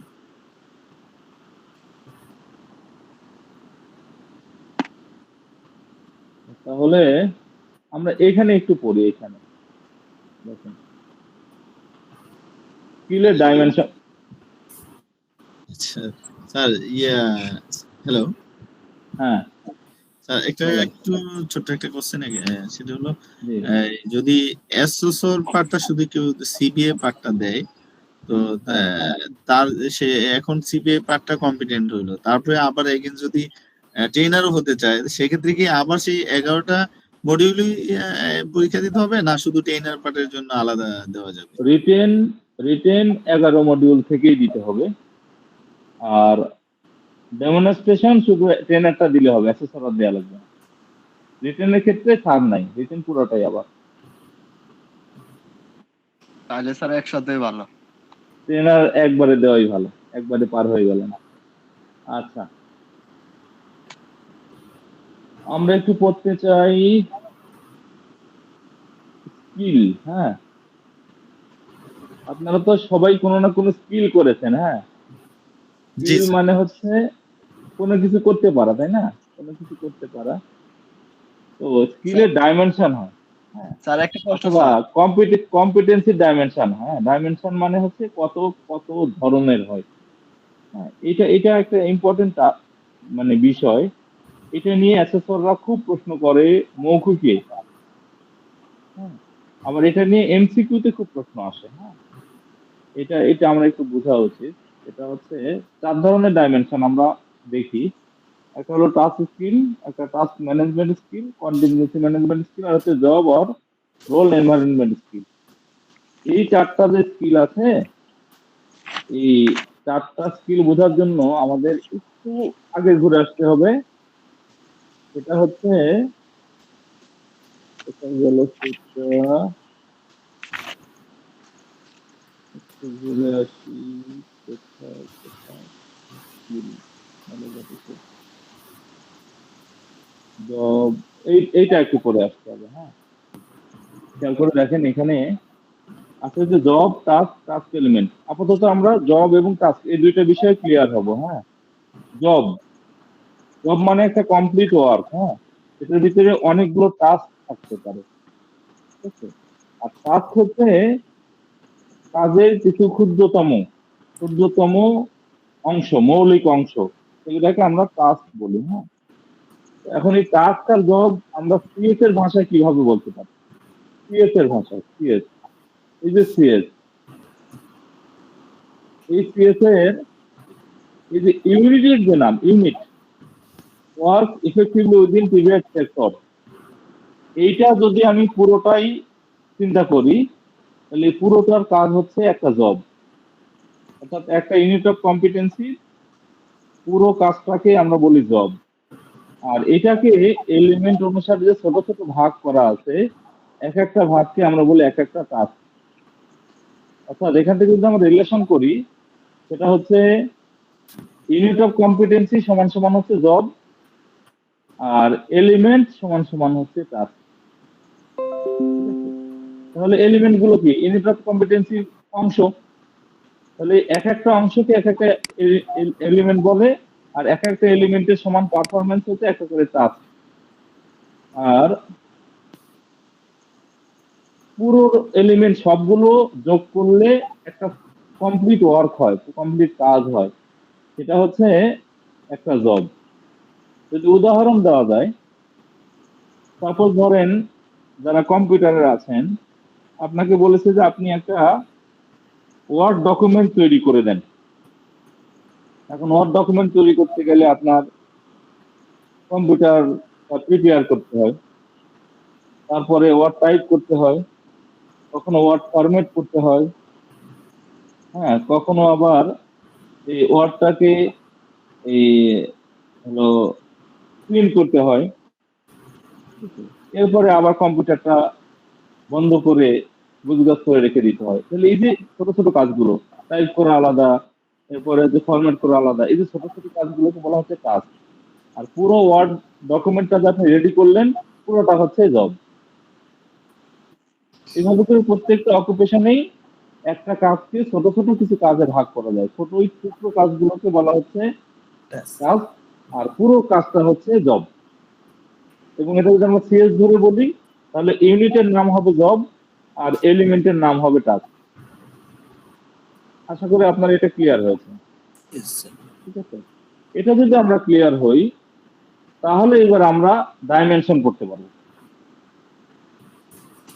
তাহলে টাস্ক স্কিল মানে হচ্ছে কেউ যদি একটা এলিমেন্ট এর ভিতরে যে কাজ আছে, মানে একটা টাস্ক, একটা সিঙ্গেল টাস্ক যদি কেউ পারফর্ম করতে পারে, করার যোগ্যতা থাকে, তাহলে সেই কম্পিটেন্সিকে আমরা বলতেছি টাস্ক স্কিল।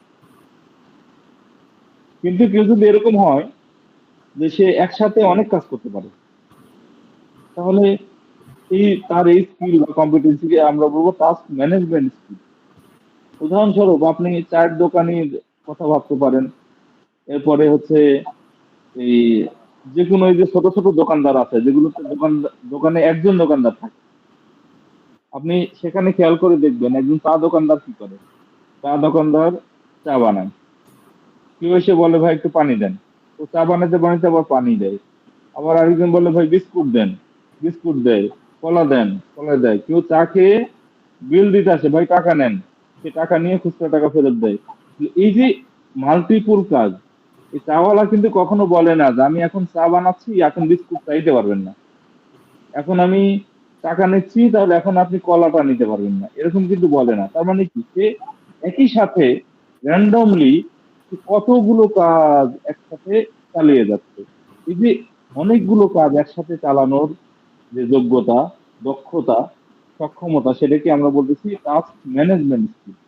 সিএস এর ভাষায় বললে, কেউ যদি একের বেশি এলিমেন্টের যে কাজগুলো আছে, তাহলে এগুলো যদি সে পারফর্ম করতে পারে একই সাথে, তাহলে সেটা হচ্ছে তার টাস্ক ম্যানেজমেন্ট। মাল্টিপল টাস্ক, এক্ষেত্রে মাথায় রাখতে হবে আমাদের, এখানে যদি এমসিকিউতে আসে, তাহলে ম্যানেজ মাল্টিপল টাস্ক, মানে একের বেশি টাস্ক ম্যানেজ করতে পারলে সেটা টাস্ক ম্যানেজমেন্ট স্কিল হয়। আর কন্টিনজেন্সি ম্যানেজমেন্ট স্কিল কোনটা? যদি কখনো কখনো এই কাজ করতে যে ইরেগুলারিটি তৈরি হয়, নিয়ম অনুযায়ী হচ্ছে না, আপনার যন্ত্রপাতি ভেঙে গেছে, যন্ত্রপাতি হারিয়ে গেছে, হ্যাঁ, কিন্তু কাজটা আপনাকে করতে হবে, তখন আপনাকে কি করতে হয়? বিকল্প পদ্ধতি দিয়ে কাজটা করতে হবে। যেমন হঠাৎ করেই কাজ করতে করতে দেখলেন যে আপনার কিবোর্ডটাতে লিখছে না, কম্পিউটার আপনি টাইপ করবেন, কিবোর্ডে তো আর লেখা হয় না, তাহলে এখন উপায় কি? কম্পিউটার এক্সপার্টরা বলেন কিবোর্ড কাজ করে না, এখন আপনি কি করবেন? আলাদা একটা কিবোর্ড দেবো স্যার, আলাদা একটা কিবোর্ড ইয়ে করবো। কিবোর্ড নাই। স্যার করবো স্যার, এআই থেকে স্যার ওই যে যা টাইপ করা লাগবে বলে দেবো, বলে কপি করে বসা দিব স্যার। ভয়েস টাইপ করবেন? জি স্যার, ভয়েস টাইপ করবো স্যার। হ্যাঁ, ভয়েস টাইপ, সুন্দর। আচ্ছা, আপনারা কি অন স্ক্রিন কিবোর্ডের কথা শুনেছেন? জি স্যার আর অন একজন জি জি জি কম্পিউটারের মধ্যে আমি কিবোর্ড আমরা স্থাপন করব, keyboard, আরে তারপরে আমি ওই যে মাউস দিয়ে লিখবো। মোবাইলের মতো মোবাইলে যখন স্ক্রিনে কিবোর্ড ভেসে ওঠে, জি স্যার। কম্পিউটারে কিন্তু অন স্ক্রিন কিবোর্ড ব্যবহার করা যায়। তাহলে আমার যদি কিবোর্ডটা নষ্ট হয়, তাহলে আমি তো অন স্ক্রিন কিবোর্ড দিয়ে টাইপ করতে পারি। তাহলে এটা তো স্বাভাবিক কোনো ঘটনা না, ব্যতিক্রম ঘটনা। তাহলে এই ধরনের স্কিল যার যার আছে, দেখবেন অনেকে বলবে যেহেতু আজকে আমার কিবোর্ড কাজ করছে না, আজকে কম্পিউটারের দোকানই বন্ধ, তাই আজকে কোনো টাইপ হবে না। আবার আরেকজন বলতেছে যে, না আমার তো অন স্ক্রিন কিবোর্ডের ব্যবস্থা আছে, আমার তো ভয়েস টাইপ করে এটা করার সুযোগ আছে, আমি বিকল্প ব্যবস্থা দিয়ে এটা করতে পারি। তাহলে সেটা হচ্ছে তার জন্য কন্টিনজেন্সি ম্যানেজমেন্ট স্কিল। এই স্কিল যাদের আছে তারা সব জায়গায় ভালো করে। হ্যাঁ, আচ্ছা, আরেকটা আছে হচ্ছে জব অথবা রোল এনভায়রনমেন্ট স্কিল। অর্থাৎ যদি কখনো এরকম হয় যে আপনার একটা কাজ করা দরকার, এই কাজটা করার জন্য আপনি পারেন না এই কাজটা, অথবা আপনার দ্বারা এই কাজটা একা করা সম্ভব হচ্ছে না, সেই ক্ষেত্রে আপনি এই কাজের উপযুক্ত মানুষ সিলেকশন করতে পারবেন, সেই মানুষের সাথে যোগাযোগ করতে পারবেন, সেই মানুষকে ম্যানেজ করতে পারবেন, তাকে নিয়ে আসতে পারবেন, তার দ্বারা অথবা তার সাথে মিলে আপনি কাজটা করে কাজটা উদ্ধার করতে পারবেন। এই যোগ্যতা যদি কারো থাকে, সেই যোগ্যতাটাকে বলা হচ্ছে জব রোল এনভায়রনমেন্ট স্কিল। অর্থাৎ এটা সাধারণত আমরা উদাহরণস্বরূপ বলতে পারি, আমাদের ধরেন যিনি প্রিন্সিপাল থাকেন, দেখবেন যে প্রিন্সিপালরা যে একা কিন্তু অনেক কাজ করেন না, বেশিরভাগ কাজ কি করে, তার কিছু ডিপার্টমেন্টের প্রধান থাকে, তার এমএলএসএস থাকে, কম্পিউটার অপারেটর থাকে, প্রধান সহকারী থাকে, সবাইকে তিনি কিন্তু ম্যানেজ করেন। তিনি কোনো কাজ না করলেও কাজগুলো কিন্তু তার দ্বারাই হয়। তাহলে এই যে ম্যানেজ করার যে যোগ্যতাটা, এটাই হচ্ছে জব অথবা রোল এনভায়রনমেন্ট স্কিল। এটা হচ্ছে লিয়াজও মেনটেন করা, অন্যজনের সাথে যে লিয়াজও মেনটেন করা যে যোগ্যতা, এই যোগ্যতাটাই মূলত জব রোল এনভায়রনমেন্ট স্কিলের উদাহরণ। হ্যাঁ, আপনি যে কোনো জনের সাথে যোগাযোগ করে তাকে ম্যানেজ করতে পারেন। এটার ইংলিশ যে টার্মটা দিয়ে প্রশ্ন আসে, সেটা হচ্ছে কমিউনিকেট ইফেক্টিভলি উইথ আদার্স। অর্থাৎ ইফেক্টিভ ভাবে অন্যজনের সাথে আপনি যোগাযোগ করতে পারেন, সেটা হচ্ছে জব রোল এনভায়রনমেন্ট স্কিল। তাহলে আপনারা কি বুঝতে পারলেন এই যে চার ধরনের স্কিল বা কম্পিটেন্সি, এই কোনটা কোন জায়গা থেকে আমরা ব্যাখ্যা করতেছি? কেউ বুঝে না থাকলে একটু জি জি স্যার, ক্লিয়ার। স্যার বুঝতে পারছি স্যার। এখান থেকে কিন্তু এমসিকিউ প্রশ্ন আসে যথেষ্ট। হ্যাঁ, সুতরাং এটা যদি ঘাটতি থাকে আপনি ঝামেলায় পড়বেন আর কি। আচ্ছা, তাহলে এবার খেয়াল করে দেখেন, আমরা যে চারটা ডাইমেনশন করলাম, এটা হচ্ছে ডাইমেনশন, একই জিনিস। আবার অ্যাসেসমেন্টে অনেক সময় আসে কি ফিচার অফ কম্পিটেন্সি, এটা ছিল ডাইমেনশন, এটা হচ্ছে কি ফিচার, একই জিনিস শুধু সংজ্ঞায়িত করা। দেখেন প্রথমটা ছিল টাস্ক স্কিল, সেটা মানে হচ্ছে being able to do the job, মানে একটা একটা কিছু করতে পারা। হ্যাঁ, আর দ্বিতীয় যে টাস্ক ম্যানেজমেন্ট ছিল, সেটা হচ্ছে knowing how and why things are done. আর 3 নম্বরটা ছিল contingency management, knowing what to do if things go wrong. আর শেষেরটা ছিল হচ্ছে having the right approach to do a job properly and safely. এটা হচ্ছে সিবিএলএম এর ভাষা। হ্যাঁ, তাহলে এটা একটু আমাদের মুখস্থ রাখতে হবে, কারণ হচ্ছে যদি বলে যে আপনি রাইট ডাউন দি কি ফিচার অফ কম্পিটেন্সি, এই প্রশ্নটা অনেক সময় লিখিত প্রশ্নে আসলে আমরা এই চারটা লিখে দিব। হ্যাঁ, আবার এটা দিয়েও আসে, write down the dimension of competency, অথবা what's are the dimension of competency, এইভাবে করেও এই প্রশ্নগুলো আসতে পারে। হ্যাঁ, আর এখান থেকে একটা একটা বিষয় দিয়ে এই ইয়া দিয়েও আসে, অনেক সময় আসে একটা কাজ উল্লেখ করে দেয়, কাজ উল্লেখ করে দিয়ে লিখে দেয় যে এটা কোন টাইপের কম্পিটেন্সি, তখন এই চারটা অপশনই থাকে, চারটা অপশন থেকে যেটা সঠিক সেটা উত্তর দিতে। হ্যাঁ, এই হচ্ছে ব্যাপার। সুতরাং ক্লিয়ার না হলে তো দিতে। আর স্যার কি এখানে আছে? কি ফিচার আর ডাইমেনশন, আমরা যদি কি ফিচারের জায়গায় এই চারটা ডাইমেনশন দেই তাহলে কি হবে? না না, হবে না, হবে না। ডাইমেনশন ভিন্ন, ফিচার ভিন্ন। মানে একটা হচ্ছে কাজটা একই নাম প্রায়। বলুন। মানে উদাহরণটা এরকম যে আপনাকে বললো যে আপনি আপনি আপনার এই 4 জন বন্ধুর নাম বলেন, ঠিক আছে? তাহলে নাম বললেন, নাম বলে দিলেন, 4টা হয়ে গেল। এবার যদি বলে যে 4 জন বন্ধুর বর্ণনা দেন, তখন তো আর 4 বন্ধুর নাম বললে হচ্ছে না। বর্ণনা হলো কি ফিচার? হ্যাঁ হ্যাঁ, বর্ণনা বা খুব সংক্ষিপ্ত বর্ণনা, অথবা সংজ্ঞা বলতে পারেন, ডেফিনেশন। বৈশিষ্ট্য। জি জি, থ্যাংক হ্যাঁ ইউ হ্যাঁ। Sir, thank you. সুতরাং দুইটা এক জিনিস না। হ্যাঁ, আবার হচ্ছে আরেকটা জিনিস আছে এখানে, সেটা হলো কম্পিটেন্সি টাইপ। কম্পিটেন্সি টাইপ এটাকে আবার অনেক সময় এই কম্পিটেন্সি টাইপের সাথে একটা ভিন্ন শব্দ দিয়ে প্রশ্ন আসে, এটা হচ্ছে প্যারামিটার। এই প্যারামিটার দিয়ে ওই কোশ্চেনটা আসে যে কম্পিটেন্সির প্যারামিটার গুলো কি কি, ঠিক আছে? তখন আমরা বলবো নলেজ, স্কিল আর অ্যাটিটিউড, সহজ হিসাব, ঠিক আছে? কম্পিটেন্সি প্যারামিটার বললে নলেজ, স্কিল, অ্যাটিটিউড। আবার কম্পিটেন্সি 3 টাইপের কম্পিটেন্সি হয়, knowledge competency, skill competency, attitude competency. হ্যাঁ, এইভাবে করে এগুলো দিয়ে এই রিটেন কোশ্চেন সাধারণত আসে। তবে এগুলো এত সহজ প্রশ্নই জানি তেমন ইয়াতে অ্যাসেসমেন্টে আসে না। অ্যাসেসমেন্টে এই জড়ায় পেঁচায় ছোট প্রশ্ন আসে, স্যার ঠিক আছে? জি। স্যার আমরা তো লেভেল 3 তে যখন রিটেন পরীক্ষাগুলো দিয়েছিলাম, মানে শর্টকাট জাস্ট কিওয়ার্ড গুলো লিখেছিলাম। স্যার সিবিটি এর যে পরীক্ষাগুলো স্যার, এটাতে কি স্যার ইয়ে করতে হয়, মানে অনেক লং লিখতে হয় নাকি স্যার জাস্ট কিওয়ার্ড লিখলেই হয়? আপনি কিওয়ার্ডের প্রশ্ন খুঁজছেন? মানে কিওয়ার্ডের প্রশ্ন বলতে কি স্যার, মানে আমি জাস্ট এটা জিজ্ঞেস করছে, আমি এটা বলে দিলাম, আমি নাকি বিস্তারিত বলতে হয়?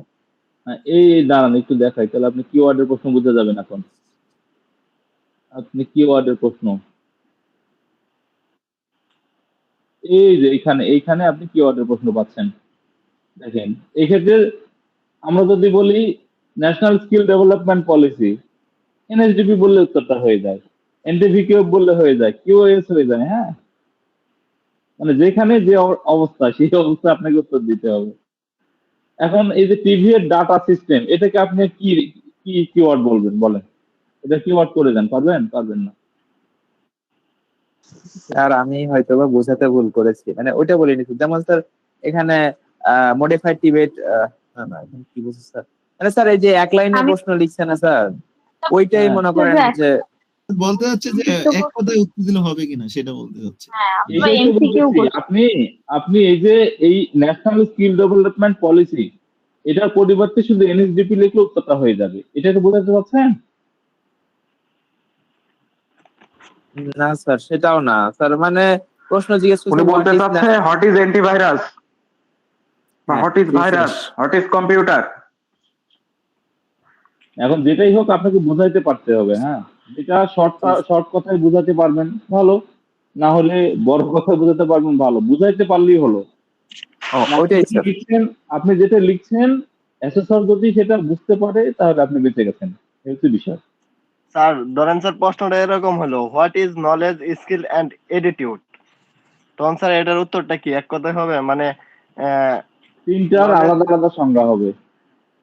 জি নলেজকে আলাদা বলবেন, স্কিলকে আলাদা বলবেন, অ্যাটিটিউডকে আলাদা বলবেন। কেন এরকম স্যার, এরকম আমি প্রশ্ন যদি যদি হয়। এইভাবে লিখি ওই যে কম্পিটেন্সি টাইপস, মানে তিনটাই তো কম্পিটেন্সি টাইপস এর মানে কম্পিটেন্সি প্রকারভেদ, হবে না কিভাবে? এরকম তো উত্তর হওয়ার কথা না। যেমন স্যার এই যে প্রশ্নটা স্যার এইভাবে, what is knowledge, skill and attitude, মানে নলেজ, স্কিল এবং এটিটিউড কি, এটা হলো কম্পিটেন্সির তিনটা ধাপ, এটা কম্পিটেন্সির তিন হচ্ছে প্রকার। যদি শোনেন, এই প্রশ্নই যদি আসে তাহলে প্রশ্ন আসবে what is type of competency, ঠিক আছে? হাউ মেনি, অথবা how many types of competency, এই টাইপের প্রশ্ন আসবে। হ্যাঁ, মানে আপনি উল্টা উল্টা প্রশ্ন ভাবছেন। মূল কথা হচ্ছে যে মূল কথা হচ্ছে যে আপনি যেটাই বলেন, আপনার এই কথার দ্বারা ওই প্রশ্নের এই আউটকামটা, ওই প্রশ্নের অর্থটা বোধগম্য হতে হবে অ্যাসেসরের কাছে। অ্যাসেসর যদি বুঝে যান যে আপনি এটা ঠিক লিখেছেন তাহলে ঠিক, ঠিক আছে, কাছাকাছিতে লিখবেন, এত শর্ট যেন না হয় যাতে বোঝাই যাচ্ছে না।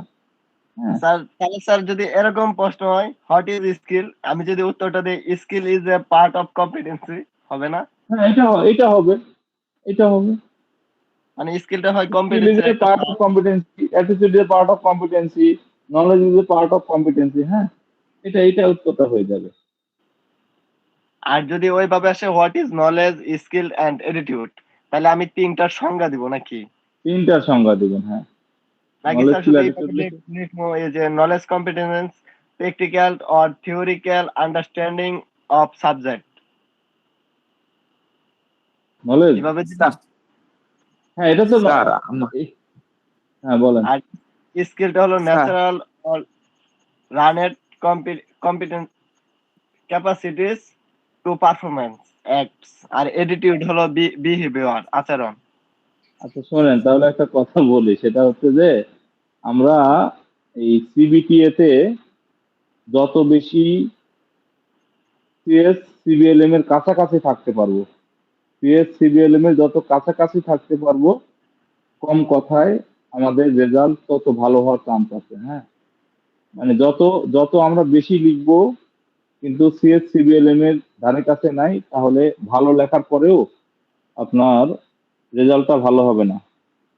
কারণ একটা বাস্তব সত্য হচ্ছে, যারা অ্যাসেসর আসবেন তারা একটা প্রশ্ন নিয়ে আসবেন, সাথে অ্যান্সার শিট নিয়ে আসবেন। সেই অ্যান্সার শিটটা সিবিএলএম ভিত্তিক তৈরি করা। হ্যাঁ, এখন আপনি অনেক ভালো লিখছেন, হ্যাঁ, কিন্তু সেটা অ্যাসেসরের ওই অ্যান্সার শিটের কাছাকাছি নাই, তাহলে আপনার উত্তর হওয়ার পরেও আপনাকে এইটা লজিক দিয়ে বের হওয়ার জন্য আবার পরিশ্রম করতে হবে। ঠিক আছে? স্যার এনএসডির আনসার কি সাথে তো স্যার এখনো স্যার অনেক সমস্যা স্যার। না, সমস্যা থাকলেও এখন কথা হচ্ছে যে সেটা তো তাদের সিবিএলএম যেটা ভিত্তিক থাকে অ্যান্সার এটাই করে। দিতে হয়। নাফার পরিবর্তে যদি আপনি রেনোভা খান হবে না, নাফাই লিখতে হবে। হ্যাঁ, মানে তারা তো একটা প্রি ডিটারমাইন্ড আনসার নিয়ে আসছে, তাহলে আপনি যদি ওই আনসারটা দিই তাহলে পারফেক্ট। ঠিক আছে, এবার যদি আপনি তার সাথে ভালো আনসার দেন, তাহলে সেই ক্ষেত্রে আবার কি করতে হবে, আনসার তো দিয়েছেন একবার ভালো করে কষ্ট করে, এবার আবার অ্যাসেসরকে বোঝাতে হবে স্যার এটা এরকমও হয়। মানে এরকম হয়েছে আমাদের ক্ষেত্রে যে আমরা বোঝাতে সক্ষম হচ্ছি যে না এটা এরকমও হয়, পরে আবার অ্যাসেসর বলছে যে যা, ঠিক আছে এত কষ্টের দরকার নাই ভাই, সহজ লেখেন। স্যার দেখেন স্যার এই যে গত ইয়েতে একটা আসছে, প্রশ্ন আসছে টিম ওয়ার্কের সুবিধা কি কি, হুম মানে টিম ওয়ার্কের সুবিধা কি কি। তো টিম ওয়ার্কের সুবিধা কি কি, যেমন একসাথে যখন টিম ওয়ার্কে কাজ করে তখন তো কাজের ভুল ত্রুটি কম হয়, তাই হুম না? সময় কম লাগে, অপচয় কম হয়। তারপরে না তারপরে না এই যে উৎপাদনের লক্ষ্যমাত্রা অর্জন হয়, হুম তাই না? কিন্তু তাদের হ্যাঁ, ইয়েতে ডাইরেক্ট মানে সুবিধা হলো কি উৎপাদনের লক্ষ্যমাত্রা অর্জন করা, এনার্জি মানে টুলস। সবচাইতে বড় কিওয়ার্ড সুবিধাটা পয়েন্ট ওরা চাই। একবারে উত্তর চাইছে। হ্যাঁ, স্যার ঠিক আছে। তাহলে স্যার অনেক স্টুডেন্ট লেখছে যে মানে কাজে ভুলভ্রান্তি কম হয়, টিম ওয়ার্কের সুবিধা। তারপরে লেখছে যে অপচয় কম হয়, সময় কম লাগে। তারপরে লেখছে উৎপাদনের লক্ষ্যমাত্রা অর্জন হয়। পরে ম্যাম এটা বললো কি যে শুধু উৎপাদনের লক্ষ্যমাত্রা অর্জন হয় এটা লিখলেই না। হ্যাঁ, সেটা ঠিক আছে তো। কিন্তু স্যার এখানে ম্যাডামের কথা প্রশ্ন ঠিক রয়েছে আছে। কি যে সুবিধা কি কি কি কি, কিন্তু দুইবার বলছে, দুইবার বলার মানে কি অনেক, আপনার এক কথাতে উত্তর মানে হচ্ছে না। অনেকগুলো সুবিধা লেখার কথা, বুঝতে পেরেছি। হ্যাঁ, কি কি তো আপনার দুইবার লেখা আছে। এখন ম্যাডাম তো আপনাদেরকে সহজ করে দিতে ভাই, একটা লিখলে যে 5 দিন। সহজ করে দিছে, তারপরে এক স্টুডেন্ট মানে ওই যে শুধু এটুকুই লিখছিল, একটা লিখছিল, শুধু শেষে শুধু লিখছিল যে অপচয় কম হয়, তার জন্য ম্যাম তাকে নাম্বার দেয় নাই। মানে ওই লক্ষ্যমাত্রা অর্জন বাদ দিয়ে ওটা লিখছে আর কি। সে যদি মানে শুধু একটাই লিখতো লক্ষ্যমাত্রা অর্জন হয় তখনই চলতো, কিন্তু এই প্রশ্নটা তো এমনি হওয়ার দরকার ছিল যে টিম ওয়ার্কের সুবিধা না, টিম ওয়ার্কের লক্ষ্য কি বা উদ্দেশ্য কি। আচ্ছা, এটা আপনি যখন অ্যাসেসর হয়ে যাবেন তখন আপনার আরেকটু জ্ঞান হবে। হ্যাঁ, ঠিক আছে, এখন লার্নিং এ আছেন না, অ্যাসেসর হয়ে যখন অ্যাসেসমেন্ট নিতে যাবেন তখন দেখবেন আবার নতুন নতুন বুদ্ধি খুলতেছে, হ্যাঁ, সেই সময় বুঝবেন যে আরো আরো বিষয় আছে। হ্যাঁ, আপাতত আমরা এই কাজগুলো শেখার চেষ্টা করি, আর হচ্ছে আমাদের রেজাল্টটা যাতে ভালো হয় সেই প্ল্যানে আমরা থাকি। হ্যাঁ, মানে এনএসডি এর ভুল ত্রুটি ভালো খারাপ এটা পরে আমরা চিন্তা করি। আমরা আপাতত চিন্তা করি যে আমরা কিভাবে এই এই কষ্টকর একটা কোর্সকে ওভারকাম করতে পারি। হ্যাঁ, এটা নিয়ে আপাতত আমাদের ভাবা দরকার। Okay sir. ঠিক আছে, তো আমরা সিবিএলএম গুলো যে আপডেট আজকে হবে বলছেন, আপডেট হওয়ার পরে কি স্যার ইজি হবে, বাংলায় আসবে কি? বাংলায় সিবিটিএ করতে পারবেন না। সিবিটিএ বাংলায় করতে পারবেন না। বাংলায় করলে নট ইয়েট হবেন র্যান্ডম, কারণ প্রশ্ন তো ভাই ইংলিশ। আপনারা আপনারা জ্যামিতির প্রশ্ন নিয়ে কখনো ঝামেলা করেছেন আপনাদের লাইফে? এই ধরেন পরীক্ষা বাংলার অ্যান্সার গুলো অ্যাকসেপ্ট করে না, হ্যাঁ পরীক্ষায় একদম প্রপারলি হয় না। হ্যাঁ, ধরেন পরীক্ষায় আসছে পরিমিতি, আপনি এখন বুঝতেছেন না, পরিবৃত্ত, আপনি এখন বুঝতেছেন না এই বৃত্তটা ত্রিভুজের ভিতরে হবে না বাইরে হবে।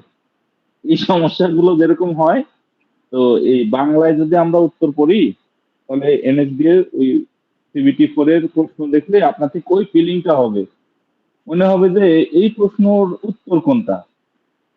হ্যাঁ, মানে এরকম আমি বহুবার দেখেছি যে বাংলা লেখা প্রশ্ন, অনেক লেখা লাগে। হ্যাঁ ধরেন বাংলা হোক ইংলিশ হোক স্টাডি হয়েছে, হওয়ার পরে অ্যাসেসমেন্টের দিনে বসে এবার সবাই বলতেছে স্যার একটা প্রশ্ন কমন নাই।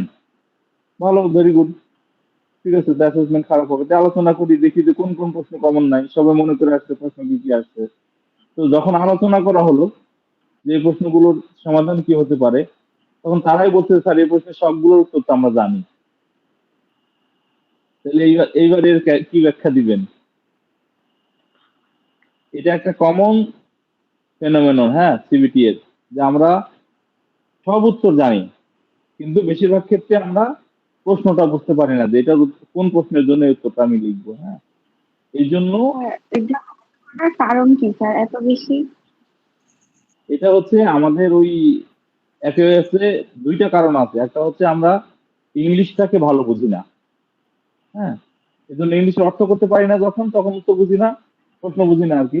আর দ্বিতীয়ত হচ্ছে এই কাজগুলো সম্পর্কে ডিপ নলেজ না থাকা, নলেজ বেস কম থাকলে ঝামেলাটা হয়। হ্যাঁ, যখন আপনার অনেক ওয়াইড নলেজ হবে তখন দেখবেন যে ইজি লাগতেছে, এই হচ্ছে কথা। আর আপনার কাছে আমার একটা রিকোয়েস্ট, প্রত্যেকটা সিবিএলএম থেকে অন্তত পক্ষে 10 থেকে 15টা করে আমাকে প্রশ্ন দিবেন। আরো বেশি প্রশ্নই পাবেন, অসুবিধা নেই, কত করতে পারবেন প্রশ্ন, অসুবিধা নেই।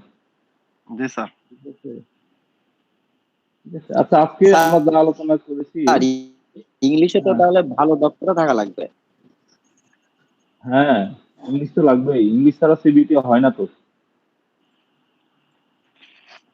আগে আইএলটিএস করা দরকার। সিবিটিএ তে শোনেন, সিবিটিএ তে দুই পার্টি এখন পর্যন্ত সাকসেসফুল, আপনি খেয়াল করে দেখবেন সারা বাংলাদেশে যারা সিবিটি নিয়ে চর্চা করে সহজে কম্পিটেন্ট হয়ে গেছে, ট্রেনিং ডেলিভারি দেয়, আপনি খুঁজে দেখবেন ম্যাক্সিমাম ট্রেনার মাস্টার ট্রেনাররা কম্পিউটার ডিপার্টমেন্টের, খেয়াল করে দেখেন ম্যাক্সিমাম মাস্টার ট্রেনার কম্পিউটারের, মানে কম্পিউটার থেকে জি স্যার। কম্পিউটার নিয়ে, ঠিক আছে। জি স্যার, আমি দেখছি স্যার। এটা একটা তাদের সুবিধা, কারণ কম্পিউটার ছাড়া তো হচ্ছে না সিবিটিএ। আরেকটা হলো স্যার যে কম্পিউটারে ভাষা তো ইংরেজি স্যার। হ্যাঁ, তো সেই ক্ষেত্রে কম্পিউটার যারা করে তাদের ইংলিশ একটু জানা লাগে, আর কম্পিউটার সব জায়গায় কাজে লাগতেছে।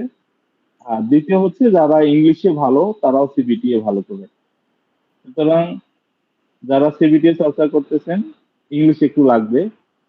তবে আমি আরেকটা জিনিস দেখেছি, সেটা হচ্ছে সিবিটিএ পড়লে ইংলিশের দক্ষতা বাড়ে, ঠিক আছে। সুতরাং যদি আপনি স্টাডি করতে থাকেন অনেক ইংলিশ শিখে যাবেন, অনেক কঠিন দাঁত ভাঙ্গা ইংলিশের ওয়ার্ড আছে, এগুলো জেনে যাবেন। হ্যাঁ, সবগুলাই কঠিন স্যার, যত ইংলিশ ওয়ার্ড আছে সবগুলাই কঠিন। ফিলিপাইনের ইংলিশ, ফিলিপাইন এগুলো। আমি অনেক অনেক শব্দ স্যার এই যে শুনি নাই। আচ্ছা, ঠিক আছে, আজকের এই সেশনে যেগুলো আমরা এই যে বিচ্ছিন্ন আলোচনা করলাম, এর ভিতরে কোনো বিষয় যদি না বোঝা থাকে সেটা বলেন, হ্যাঁ, আমরা শেষ করতে চাইছি।